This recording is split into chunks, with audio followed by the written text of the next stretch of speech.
vers le tableau. Donc j'ai obtenu ceci en variant l'intensité de B.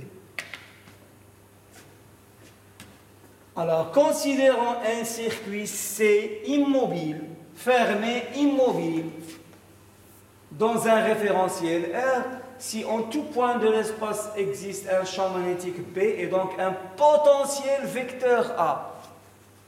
Si j'ai B, alors j'ai A, car j'ai B au point M, il est égal à la rotationnelle de A au point M.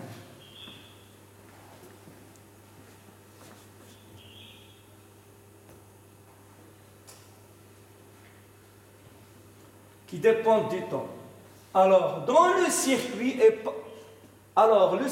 est parcouru par un courant.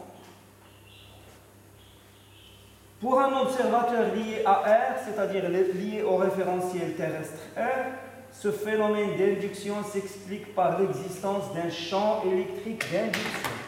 Donc, je vais avoir un champ dans cette situation. Je vais avoir un champ électrique d'induction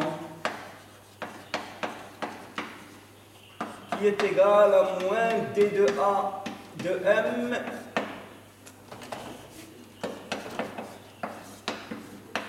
sur T. D'accord? Donc, B de M et de T varie. Alors, si B de M et de T varie, alors, puisque B égale la rotationnelle de A de M et de T varie. Et dans ce cas, je vais avoir un champ électrique d'induction qui est égal à moins D de A de M et de T sur TT.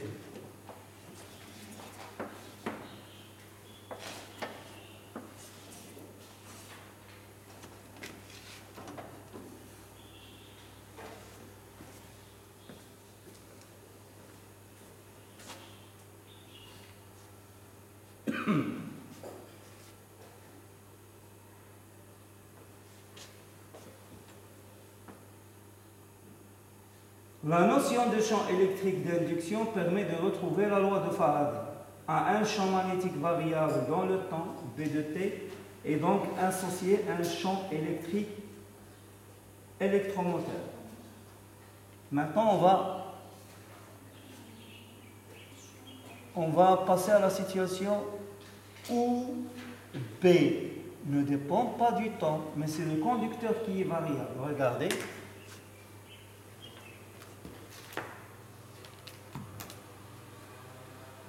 Ici, les lignes du champ sont les mêmes. Regardez. Les lignes du champ sont les mêmes. Et delta X entre deux lignes du champ voisines ou bien delta Y, c'est le même. Mais c'est le circuit qui tourne. C'est le circuit qui tourne dans P. Alors, si le circuit tourne dans P, le circuit, c'est un conducteur. Il y a des électrons dans le conducteur qui tournent avec le conducteur. Ils tournent et ils sont noyés dans un champ B. Donc, chaque électron, il va subir la force de la place ou bien la force de Lorentz. F qui est égale à quoi? Elle est égale à la charge de l'électron V vectoriel B. Et cette force, elle est égale à quoi? Elle est égale à Q fois un champ électromoteur. C'est-à-dire un champ qui va, puisqu'il est électromoteur, il va faire bouger les électrons. Les électrons sur le conducteur. Électromoteur d'induction. Donc le champ électromoteur d'induction E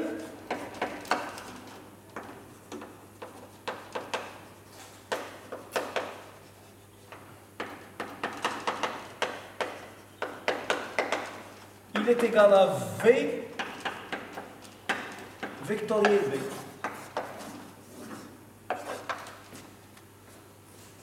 D'accord? Mais ceci va me conduire à l'expression générale du champ électrique. Rappelez-vous, dans la première semaine ou bien dans la deuxième semaine, qu'est-ce que j'ai dit? J'ai dit que le champ électrostatique n'est pas le champ électrique. Et le champ électrique n'est pas le champ électrostatique. Le champ électrostatique, c'est juste une partie du champ électrique. C'est ce que je vais montrer ici. Maintenant, regardez. Ceci me conduit à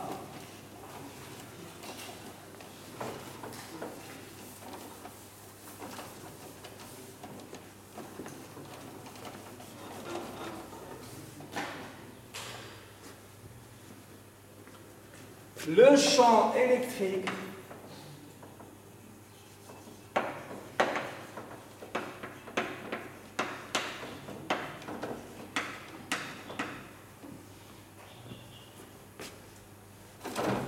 il est égal à quoi? Il est égal à E. Et E, c'est quoi?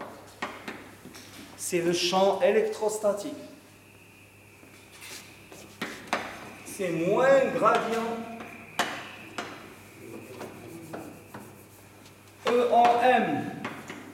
C'est moins gradient de V en M. Plus le champ électrique d'induction. C'est-à-dire moins D de A de M sur dt. Plus le champ électromoteur d'induction, plus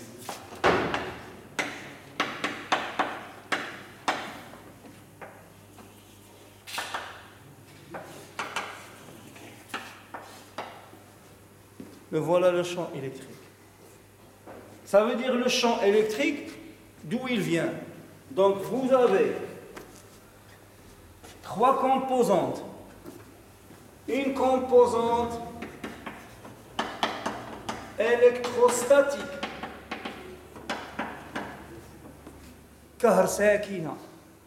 C'est une composante qui est due à la présence de charges électriques immobiles, fixes, plus une deuxième composante électrique d'induction.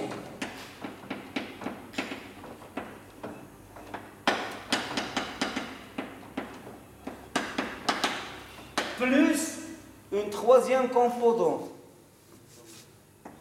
C'est une composante magnétique. Électromoteur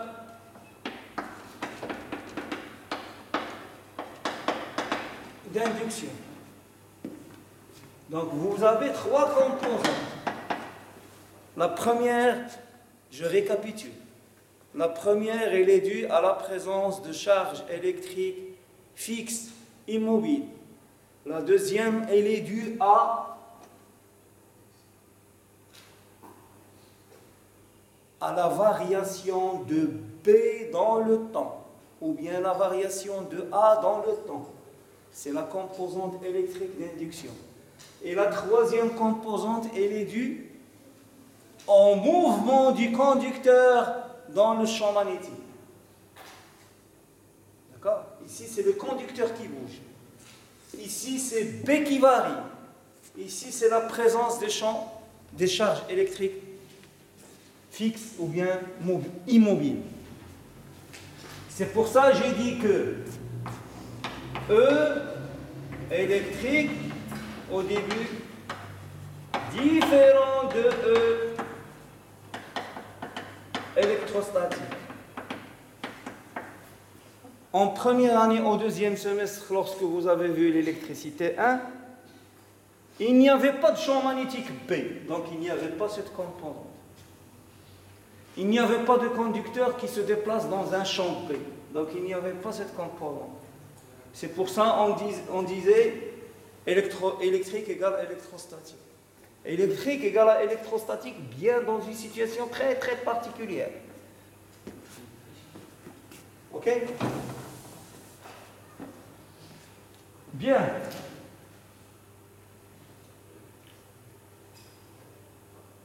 Alors, les lois générales de l'induction magnétique. Les phénomènes d'induction magnétique sont à la fois d'origine électrique, c'est moins d de A sur dt, et magnétique, V vectoriel P. Le caractère magnétique ou électrique de la description dépend de la position de l'observateur. Regardez, j'ai une spire.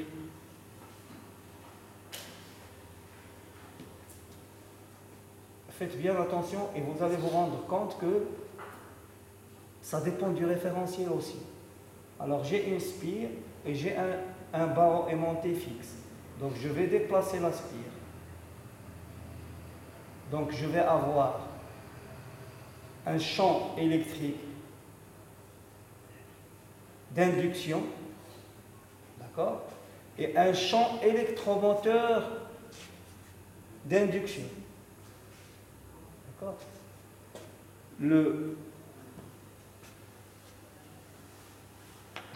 Regardez, dans ce cas, lorsque je déplace la spire et je garde le barreau aimanté immobile. Donc si le barreau aimanté immobile, alors je suis dans le référentiel terrestre. Dans le référentiel terrestre, B ne dépend pas du temps. Alors, dans le référentiel terrestre, j'ai P égale à constante, donc A égale à constante, et je vais avoir, j'ai une spire qui tourne dans le référentiel terrestre, je vais avoir uniquement V vectoriel P qui va être différent de 0. C'est-à-dire, je ne vais pas avoir l'électrique d'induction, je vais avoir l'électromoteur d'induction. Maintenant, si je me place dans un référentiel qui est lié à la spire, regardez. Donc, j'ai une spire qui tourne, mais je vais l'étudier dans un référentiel lié à la spire. Dans ce cas, lorsque je me déplace avec la spire, je ne t'y veux lire. D'accord? Donc, dans ce cas, B variable. Ça veut dire que A est variable, mais V vectoriel B, il est égal à 0, car le référentiel, il est lié à la spire, il tourne avec la spire. Et vous voyez que ces deux vecteurs, si je passe du référentiel terrestre au référentiel lié au conducteur, ils vont s'échanger leur rôle. Mais le champ électrique total, il est toujours le même. C'est l'explication de ce que je dis ici. Le caractère magnétique ou électrique de la description dépend de la position de l'observateur. Ça dépend de D'accord? Les deux conceptions conduisent à la même loi, c'est-à-dire à la loi de Faraday, montrent une unité profonde des phénomènes d'induction. Alors, considérons dans un référentiel R un champ électrostatique E, indice E, qui est égal à moins grade V. Un champ magnétique variable dans le temps P, qui dépend du temps. Une charge animée d'une vitesse V. Alors, cette dernière se trouve soumise au champ électrostatique, E, indice E, qui est égal à moins grade V, au champ électrique d'induction, moins ΔA sur dt, et au champ électromoteur d'induction ou bien à la force de la place, V vectoriel P. D'accord? Alors nous retrouvons l'expression de la force de Lorentz où le champ électrique total a pour expression E égale à moins grade V moins dA sur dt plus le V vectoriel P. D'accord? Bien. Alors je vais passer maintenant au paragraphe suivant. Calcul des forces électromotrices d'induction. Calcul des FEM.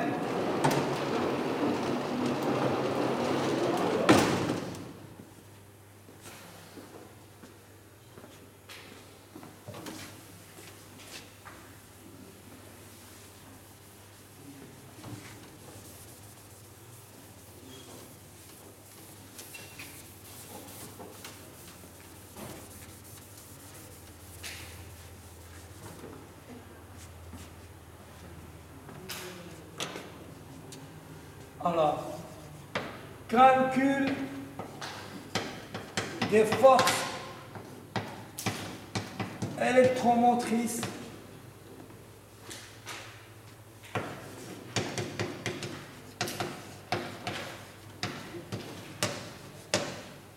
d'induction.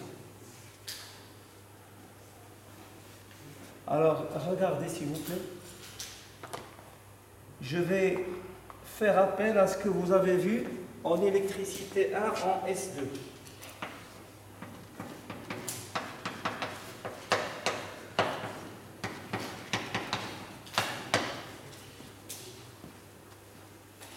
Alors, rappelez-vous les conducteurs. Donc j'ai un conducteur que je vais appeler C1 et que je vais lier à un potentiel V1. Alors qu'est-ce qu'il va faire ce conducteur? Si je le lie à un potentiel V1, oui,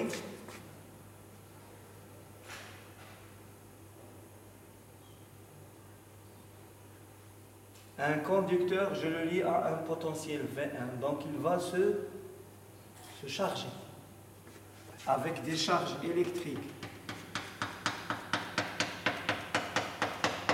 qui vont s'accumuler à la surface.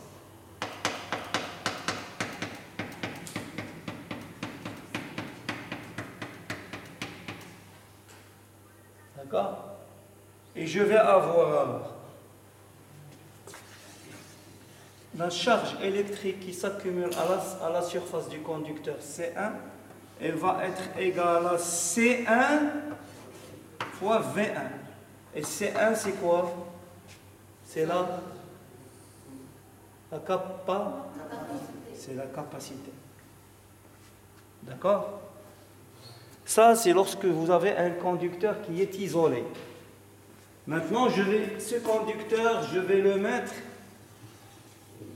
face à un deuxième conducteur que je vais lier à un potentiel V2. Là aussi, le deuxième conducteur va se charger.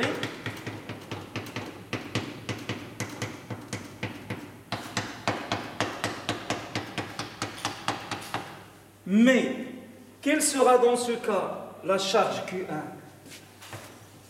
Q1 du premier conducteur, ça va être la capacité du premier conducteur multipliée par le potentiel du premier conducteur plus l'influence du deuxième sur le premier.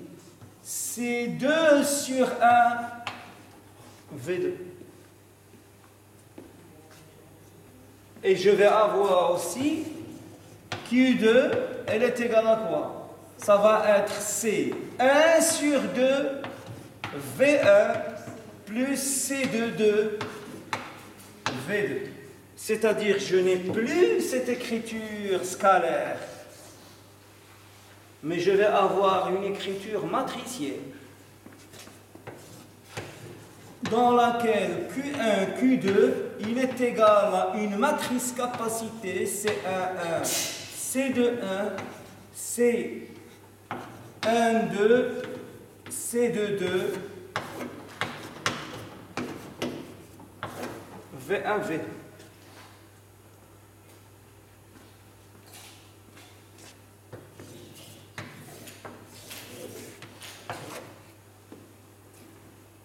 D'accord?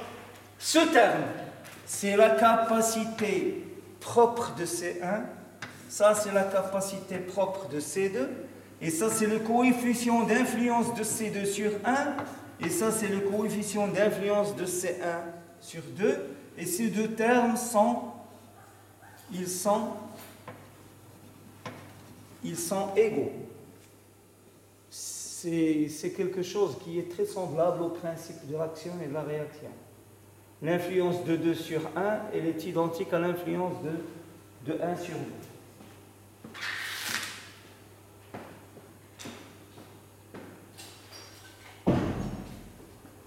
Bien.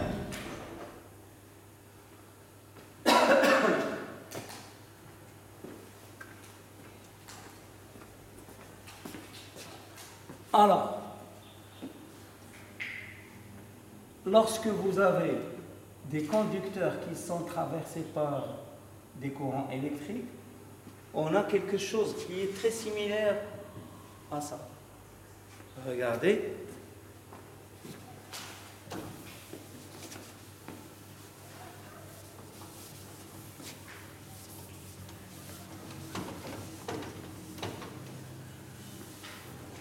Alors, lorsque j'ai un seul conducteur traversé par un courant I, alors le flux Φ1 de V dans le premier conducteur, il est égal à quoi? Il est égal à L1, c'est-à-dire le coefficient d'auto-induction, L1 fois I1.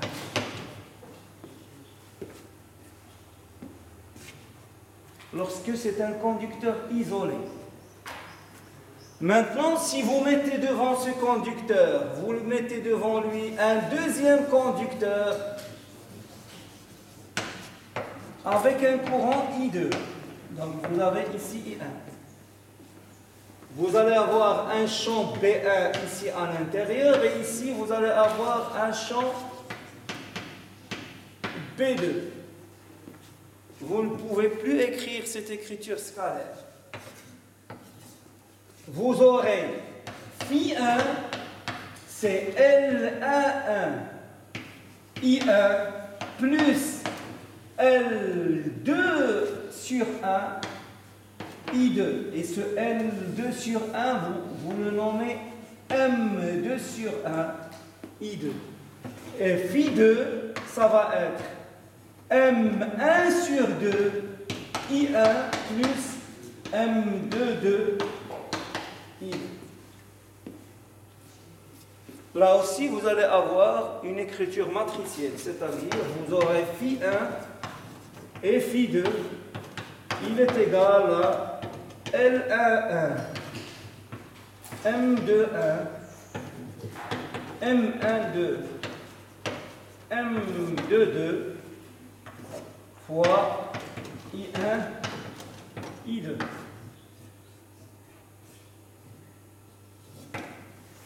Vous voyez?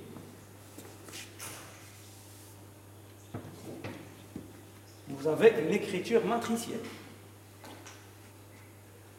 L11.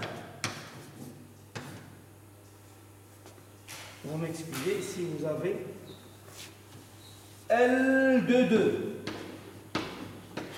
Donc, ces deux termes, c'est le coefficient d'auto-induction du conducteur C1. Ça, c'est le coefficient d'auto-induction du conducteur C2. M21, c'est le coefficient d'influence mutuelle du conducteur 2 sur le conducteur 1. Et M1 sur 2, c'est le coefficient d'influence mutuelle du conducteur 1 sur le conducteur 2.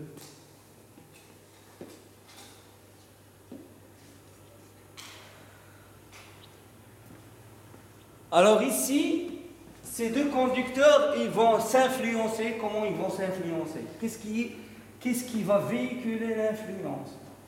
Qui est-ce qui va faire que C1 va influencer C2 et C2 va influencer C1? باش غادي يوقع التأثير باش من طريقة. Les lignes, je vais supposer que V1 est supérieur à V2. Les lignes 2, les lignes du champ électrique, du champ électrostatique.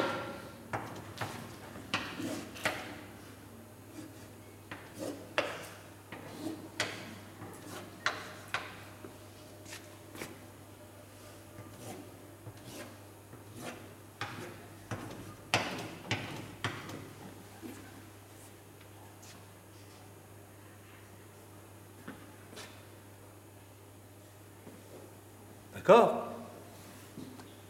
التأثير متبادل ينتج عن خطوط ديال المجال الكهرساكي.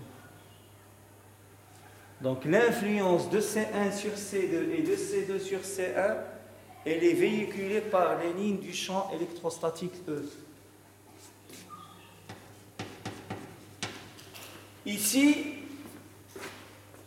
Ici, on parle d'influence. Ici, on parle de couplage. Alors, le couplage magnétique d'un conducteur C1 avec un autre conducteur C2, il se produit via les lignes de B. D'accord? Si les lignes de B,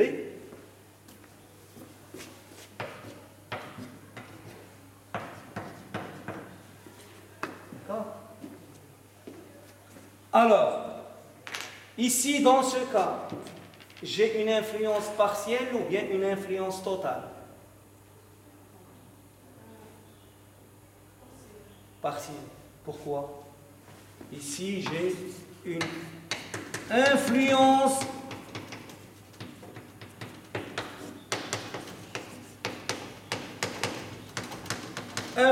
partielle. Pourquoi? Pour avoir l'influence totale, il faut que toutes les lignes du champ E qui sortent de C1 arrivent sur C2. Et toutes les lignes du champ qui sortent de C2 arrivent sur C1 et vice-versa. هي فاش كتكون عندي l'influence totale. L'influence totale, elle est réalisée lorsqu'un conducteur est à l'intérieur d'un autre. Par exemple, si vous prenez une sphère conductrice pleine et vous l'entourez par une sphère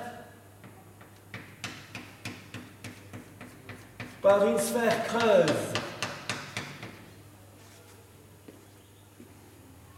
Ici, vous avez l'influence totale.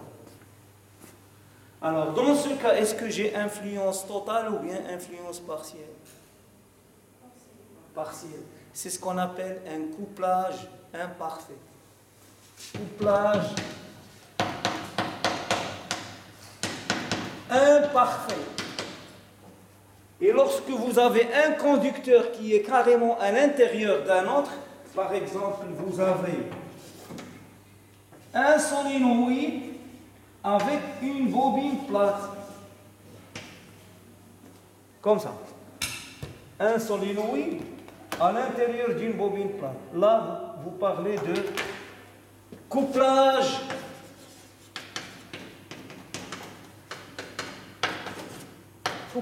parfait.